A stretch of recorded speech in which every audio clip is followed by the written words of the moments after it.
मंडळी हा टी-आर-पीचा जमाना आहे. मालिकांसाठी टी-आर-पी हा विषय अत्यंत महत्त्वाचा मानला जातो. टी-आर-पीच्या शर्यतीत टिकून राहण्यासाठी सध्या सर्वच प्रमुख वाहिन्यांवर नवनवीन मालिकांची रेलचेल पाहायला मिळते. अशातच सन मराठीवर सुद्धा एक नवी कोरी मालिका दाखल झाली. या मालिकेचं नाव आहे सौभाग्यवती वृंदा मोहन. या मालिकेमध्ये अभिनेत्री स्वाती भिंगारदिवे ही प्रमुख नायिकेच्या भूमिकेत दिसते. गेल्या काही दिवसापासून या मालिकेचं जोरदार प्रमोशन सुरू आहे. पण या मालिकेत मुख्य नायक म्हणून कोण झळकणार हे मात्र गुलदस्त्यातच ठेवण्यात आलं होतं. अखेर या मालिकेत मुख्य नायकाची एंट्री झाली आहे. प्रसिद्ध मराठी अभिनेता संग्राम समेळ हा या मालिकेत मोहन हे मुख्य नायकाचं पात्र साकारणार आहे. नुकतीच मोहनची या मालिकेत एंट्री झाली आहे.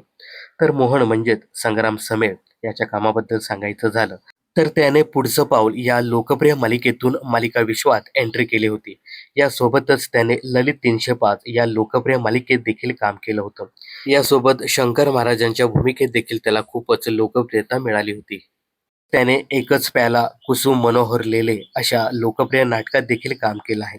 तर 2019 साली आलेल्या विक्की वेलिंगकर आणि स्वीटी सातारकर अशा चित्रपटात देखील तो महत्त्वाच्या भूमिकेत दिसला होता.